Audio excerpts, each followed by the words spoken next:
आप अध्ययन कर रहे हैं स्टडी 99 साइंस पर। यह क्लास 12th की केमिस्ट्री की क्लास है। इस क्लास में यूपी बोर्ड या बिहार बोर्ड या किसी अन्य बोर्ड एग्ज़ाम्स की आप बेहतर तैयारी कर सकते हैं। इस क्लास की लेवल नीट, आईआईटी, जेई आदि तक का है। आप चैनल पर नए हो तो चैनल को सब्सक्राइब कर लें। पिछले लेक्चर्स में क्या क्या देखे थे? विद्युत वाहक बल और रेडॉक्स विभव। चलिए आज जो है हम मानक हाइड्रोजन इलेक्ट्रोड, इसका नाम है मानक हाइड्रोजन इलेक्ट्रोड और इसी को बोलते हैं या प्राथमिक मानक इलेक्ट्रोड। इनके बारे में चर्चा करेंगे, इलेक्ट्रोड बनाएंगे। इसे रेफरेंस इलेक्ट्रोड भी कहा जाता है। रेफरेंस इलेक्ट्रोड होते क्या है जान लीजिए। देखिए, रेफरेंस इलेक्ट्रोड ये होते हैं जैसे अगर हमें किसी इलेक्ट्रोड का विभव ज्ञात करना हो तो विभव ज्ञात करने के लिए हम डायरेक्ट ऐसे नहीं ज्ञात कर पाते हैं। उसको ज्ञात करने के लिए जैसे दो अर्धसेलों को जोड़ा जाता है ना, तो एक अर्धसेल का हमें मान लीजिए इलेक्ट्रोड विभव ज्ञात करना है तो दूसरे अर्धसेल के साथ जोड़ करके तभी कंप्लीट सेल बनाओगे और जब कंप्लीट सेल बनाओगे तभी आप इलेक्ट्रोड विभव का मान ज्ञात कर सकते हैं। तो ऐसे जो है ये एक यहाँ हाइड्रोजन इलेक्ट्रोड विभव बनाया गया है जिससे जो है इसका जो है इलेक्ट्रोड विभव का मान शून्य माना जाता है। क्या माना जाता है? शून्य माना जाता है। अब एक का शून्य हो गया तो इसके साथ जिस भी इलेक्ट्रोड को आप जोड़ोगे और जितना आएगा उसका मान इलेक्ट्रोड विभव वो जो है उसी का होगा। वो एक का शून्य है ऑलरेडी। अब दूसरा मान लीजिए जोड़े, जो भी वोल्ट आएगा तो इसका मतलब वो उसी का होगा जो आप जोड़े हुए हो साथ। तो इस तरीके से जो है जिसके साथ एक के सापेक्ष दूसरे का इलेक्ट्रोड विभव की गणना करना, यही जो है रेफरेंस इलेक्ट्रोड, जिसके साथ आप गणना करने के लिए कर रहे हो, गणना कर रहे हो जोड़ करके, उस जोड़ने वाले इलेक्ट्रोड को रेफरेंस इलेक्ट्रोड कहा जाता है। मानक हाइड्रोजन इलेक्ट्रोड, मानक हाइड्रोजन इलेक्ट्रोड या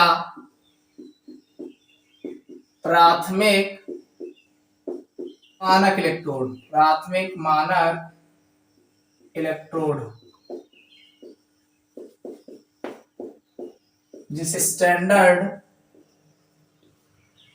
hydrogen electrode or primary reference electrode या इसी को SHE NHE से प्रदर्शित करते हैं। बात करने वाले हैं मानक हाइड्रोजन इलेक्ट्रोड या प्राथमिक मानक इलेक्ट्रोड, स्टैंडर्ड हाइड्रोजन इलेक्ट्रोड और प्राइमरी रेफरेंस इलेक्ट्रोड या SHE या NHE, इसी के बारे में बात करना है। एग्जाम में पूछ लेते हैं। मानक हाइड्रोजन इलेक्ट्रोड में एक प्लेटिनम का तार होता है जिसके नीचे की ओर प्लेटिनम ब्लैक से आच्छादित प्लेटिनम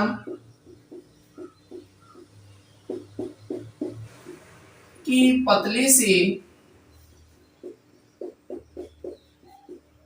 पन्नी जुड़ी होती है। यह धात्विक तार 1mH+ की सांद्रता के अम्ल जैसे 1HCl में डूबा रहता है। अम्ल में डूबे Pt इलेक्ट्रोड पर वायुमंडलीय दाब पर H2 गैस प्रवाहित करने पर H2 गैस का अधिशोषण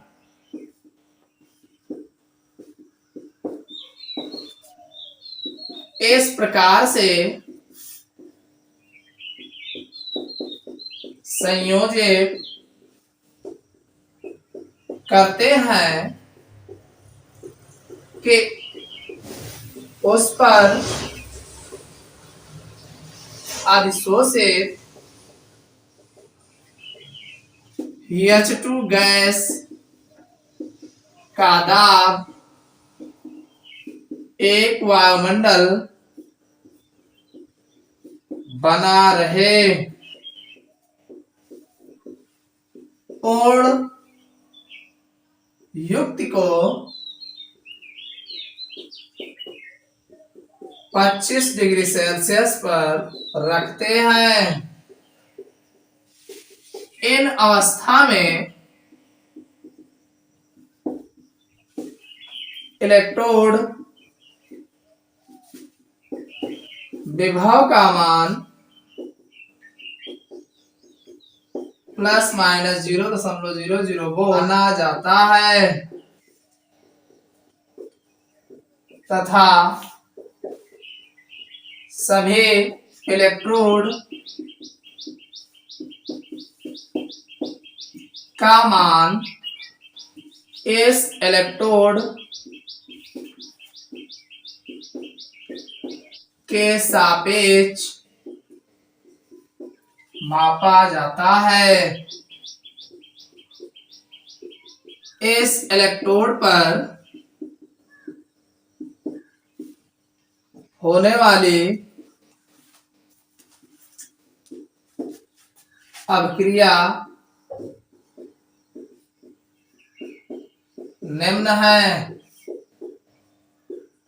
अब ये अभिक्रिया क्या, जैसे H2 है तो ये अपने में से ये 2H प्लस चार्ज बनाएगा और 2 इलेक्ट्रॉन निकालेगा। इसका स्टैंडर्ड इलेक्ट्रोड पोटेंशियल जो होगा 0.0 वोल्ट, ये एनोड पर होगा।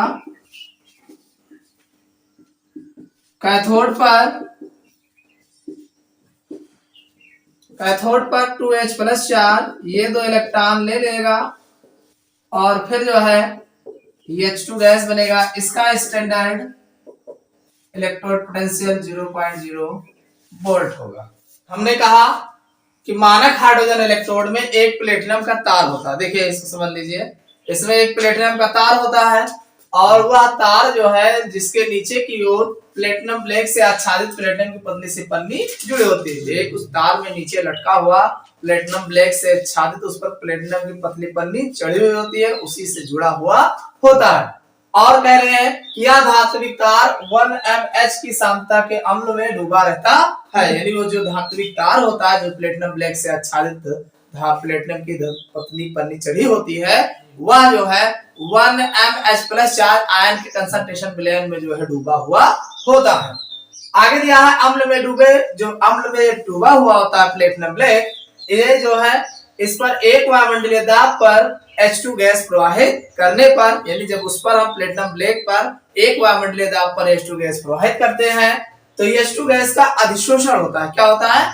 अधिशोषण का मतलब है अब्जॉर्ब करते, उसको शोषित करते हैं।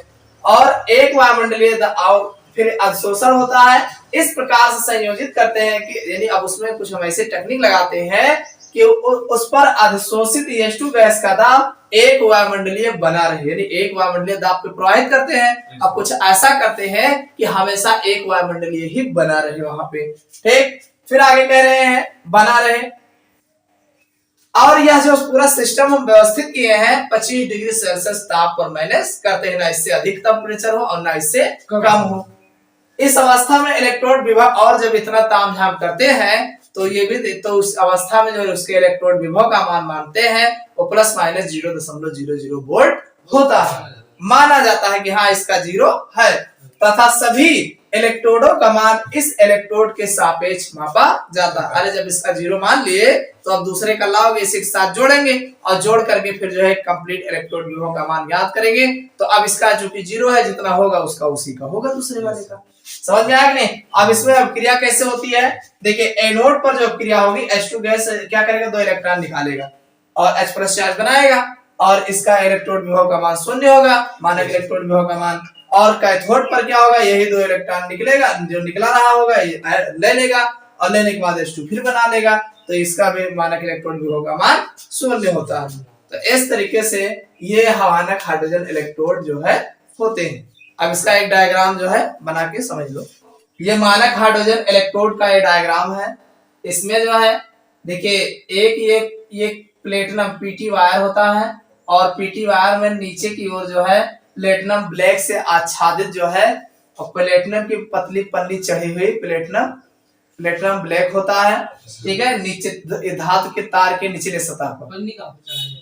अरे प्लेटिनम ब्लैक आटा एक ऊपर पन्नी चढ़ाई बा प्लेटिनम का, देखबो काबो हाँ प्लेटिनम है, पूरा शुद्ध प्लेटिनम है, लेकिन नहीं वो काला काला अंदर में इलेक्ट्रोड रहा, ऊपर से प्लेटिनम ब्लैक चढ़ा रहा।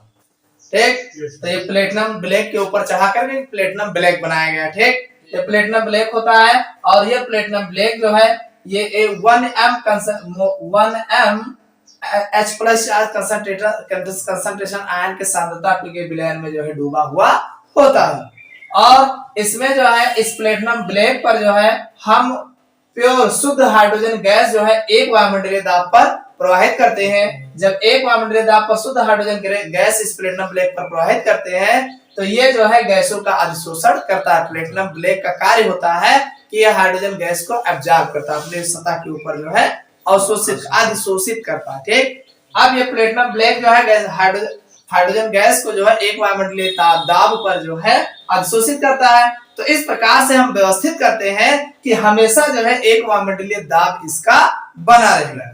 समझ में आ गया नहीं? yes. और ये बना रहे और यह पूरी व्यवस्था जो है 25 डिग्री सेल्सियस पर रखते हैं और इस इलेक्ट्रोड विभव का मान जो है क्या मानते हैं 0.± 0.0 वोल्ट माना जाता है। और इसी के सापेक्ष जो है हम जो है किसी दूसरे इलेक्ट्रोड को जोड़ करके उसका मानक इलेक्ट्रोड विभव ज्ञात कर सकते हैं। समझ में आया नहीं? इतना तो लिखा है, कुछ और लिखा दिए हैं, बस इतना ध्यान रखिए। ये जो विलयन होता है 1m H+ चार्ज का विलयन, कंसंट्रेशन का विलयन होता है, ये किसकी क्या चीज भरा होता है, HCl भरा होता है।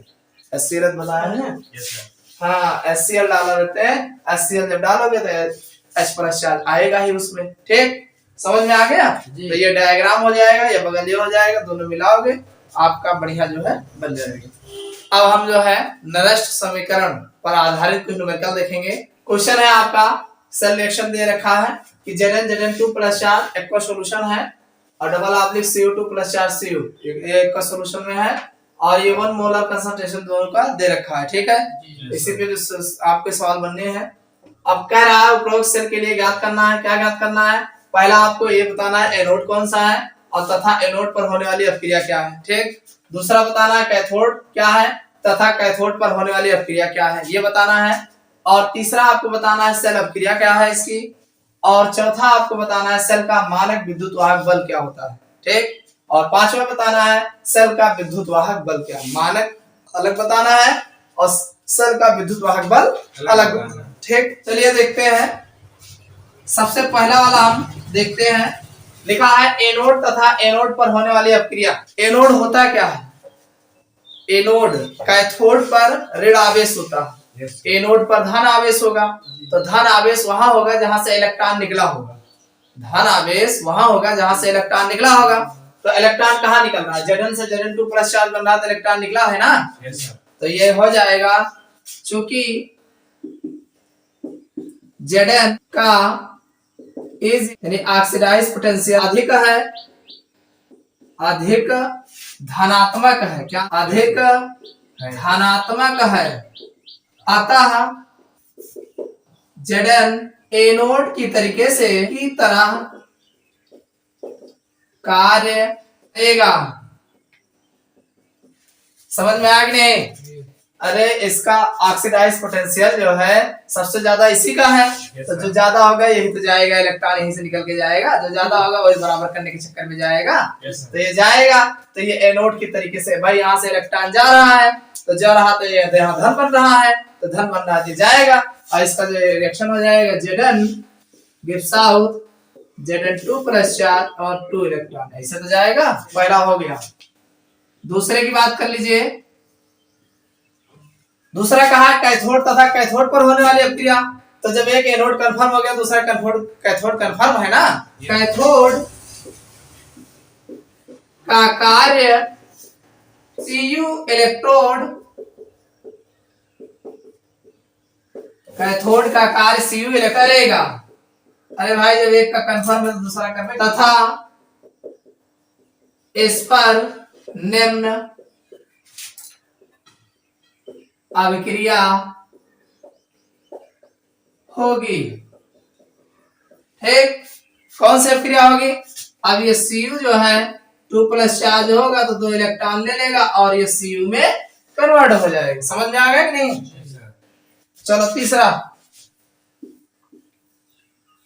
क्वेश्चन नंबर 3 कहा गया सेल अभिक्रिया। सेल अभिक्रिया बताना। सेल अभिक्रिया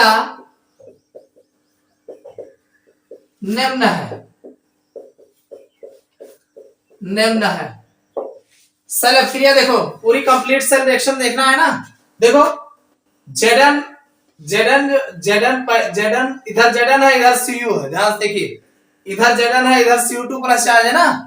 तो लिखा जाएगा Zn plus Cu2 plus charge, अब गिव्स आउट फिर आ जाएगा Zn2 प्लस चार्ज और प्लस Cu। समझ में आया कि नहीं? नहीं समझ में आया? कुछ हमने किया नहीं, इधर Zn था, इधर Cu था, तो पहले Zn ले लिया, Cu ले, फिर Zn ले लिया, फिर Cu ले लिया। यस सर, पहले आगे का बाद पीछे का। ठीक, समझ में आया? ये है सेल रिएक्शन। चौथा देखते हैं।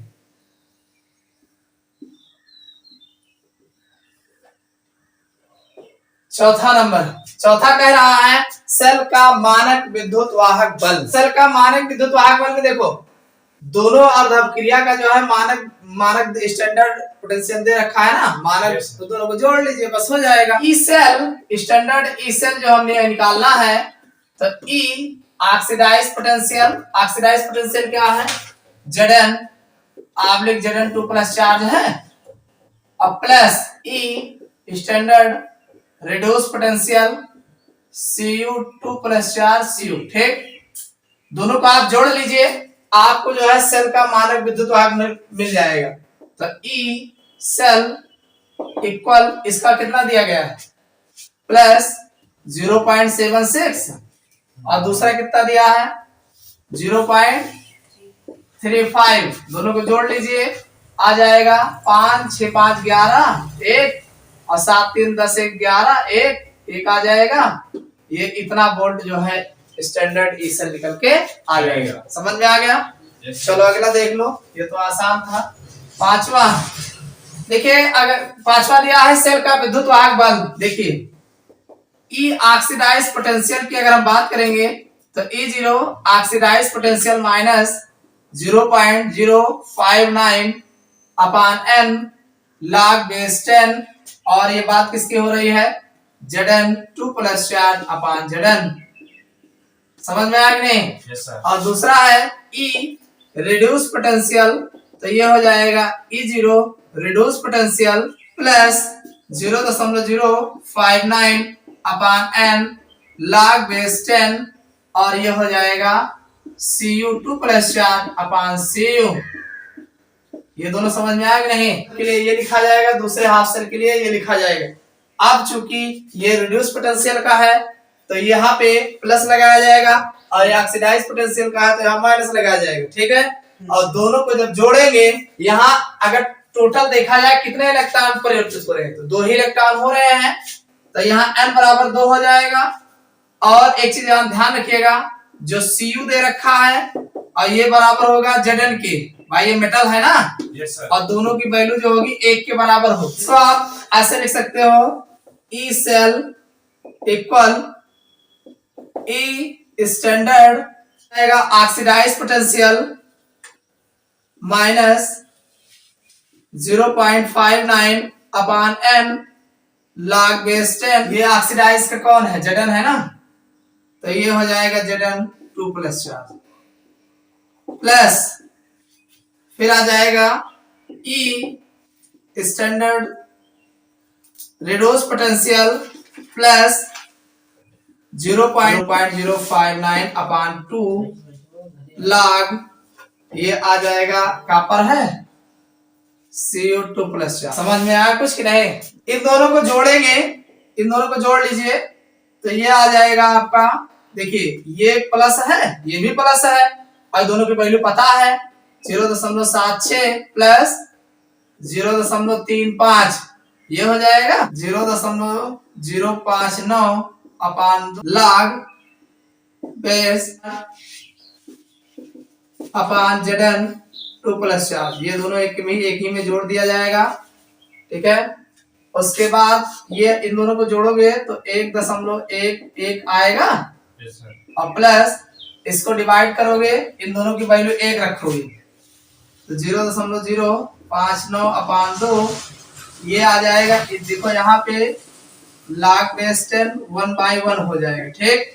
और log 1 के 0 होगा तो बगलिया ये पड़ोसी 0 हो जाएगा, तो कुल मिला के आंसर आ जाएगा 1.11 वोल्ट।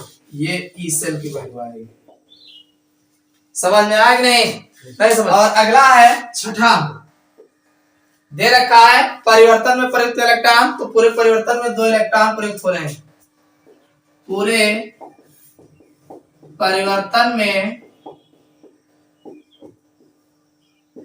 2 इलेक्ट्रॉन n बराबर 2 प्रयुक्त इलेक्ट्रॉन प्रयुक्त होते हैं। देखो इसमें जो है सबसे पहले निकालना था एनोड तथा एनोड पर होने वाली अभिक्रिया। ध्यान सुनिएगा, तो यहाँ पे अब चूंकि Zn जो है, अब यहाँ पे देख रहे हैं कि इसमें जो है ऑक्सीडाइज पोटेंशियल जो है Zn से Zn 2 प्लस चार्ज बन रहा है, तो इलेक्ट्रॉन निकल रहा है। तो जहां से इलेक्ट्रॉन निकलेगा तो जाहिर सी बात हो धनात्मक होगा। अरे दे रहा है तो धनात्मक नहीं होगा, तो कह रहा है कि धनात्मक है अतः Zn एनोड की तरीके से कार्य करता है, तो ये Zn जो है Zn 2 प्लस चार्ज बनाएगा, 2 इलेक्ट्रॉन निकालेगा। दूसरा पूछा गया कैथोड तथा कैथोड पर होने वाली अभिक्रिया। अरे जब एक कंफर्म हो गया कोई एनोड है तो दूसरा जाहिर सी बात है कैथोड है, तो कैथोड का कार्य Cu इलेक्ट्रोड करेगा तथा इस पर निम्न अभिक्रिया होगी। क्या होगी? Cu2 प्लस चार्ज 2 इलेक्ट्रॉन ले लेगा और Cu में कन्वर्ट हो जाएगा। अगला है सेल अभिक्रिया, तो हमने दोनों सेल अभिक्रिया को जोड़ लिया, Zn plus Zn2 plus Cu2 plus charge और ये Zn2 plus charge plus Cu में जाएगा। क्लियर? अगला कहा गया है स्टैंडर्ड ई सेल निकालना है, तो भाई दोनों का ऑक्सीडाइज और रेडोस पोटेंशियल को जोड़ लीजिए, स्टैंडर्ड मिल जाएगा। तो दोनों को हमने लिख करके जोड़ दिया, मिल गया। फिर आगे निकालना था ई सेल, निकालना था ई सेल। तो आप जानते हैं ई सेल ऑक्सीडाइज पोटेंशियल, ये ई सेल है, यहाँ पे सेल होना चाहिए। तो ई सेल ऑक्सीडाइज पोटेंशियल अगर देखा जाए तो ये ऑक्सीडाइज पोटेंशियल देखो, जो ऑक्सीडाइज पोटेंशियल होगा तो यहाँ माइनस होगा और 0.059 अपॉन n log बेस 10 ये Zn2 प्लस चार्ज Zn लिखा जाएगा। और रिड्यूस पोटेंशियल जब होगा तो यहाँ प्लस लिखा जाएगा, यही ध्यान देना है। यहाँ प्लस लिखा जाएगा 0.059 upon n log base 10 CO2 plus charge Cu का हो जाएगा। क्लियर? दोनों क्लियर हो गया। अब चूंकि Cu और Zn सॉलिड होते हैं तो इसका मान 1 होगा, ठोसों का 1 होता है। और n बराबर आप पूरे में देख रहे हो 2 इलेक्ट्रॉन ही इन्वॉल्व हो रहा है, 2 निकल रहा है, 2 लग रहा है, 2 ही इलेक्ट्रॉन हुआ, तो ये n बराबर 2 हो जाएगा। तो सेल रिएक्शन अगर देखा जाए तो एक हाफ ये, आप ये हाफ, एक दूसरा हाफ ये, दोनों को जोड़ लीजिए। और देखिए यहाँ 1 रख दोगे तो ये नीचे वाला, ये 1 रखोगे तो ऊपर वाला बचेगा। तो यहाँ पे हमने लिखा है ऑक्सीडाइज पोटेंशियल का इतना हो जाएगा और फिर प्लस लगा के रिड्यूस पोटेंशियल का हमने लिख दिया, ठीक। फिर दोनों को जोड़ोगे तो ये और ये दोनों की वैल्यू दे रखा है, दोनों को इकट्ठा लिख दिया हमने, दोनों की वैल्यू रख दिया। फिर प्लस ये हमारा इसका और ये दोनों है, दोनों का कॉमन ले लिया तो इतना आ जाएगा। उसके बाद log ये Cu2 प्लस चार्ज हो जाएगा, Zn2 प्लस चार्ज हो जाएगा, दोनों एक साथ करोगे तो ऊपर नीचे आ जाएगा। क्लियर? अब आगे इसकी इन दोनों को जोड़ोगे, ये आ जाएगा। आप log बेस 10 यहाँ 1 1 रखोगे तो 1 1 रखोगे तो log 1 की वैल्यू 0 होगी, 0 होगी तो ये हो जाएगा 0, तो 0 हो जाएगा, इतना खत्म हो जाएगा, आंसर आपका यही आ जाएगा, ठीक। आगे देखिए पूरे सेल में कितने इलेक्ट्रॉन प्रयुक्त हो रहे हैं तो पूरे सेल में जो है 2 इलेक्ट्रॉन प्रयुक्त किए गए। इतना समझ में आ गया? इतना कर लीजिएगा, बाकी अगले दिन देखेंगे।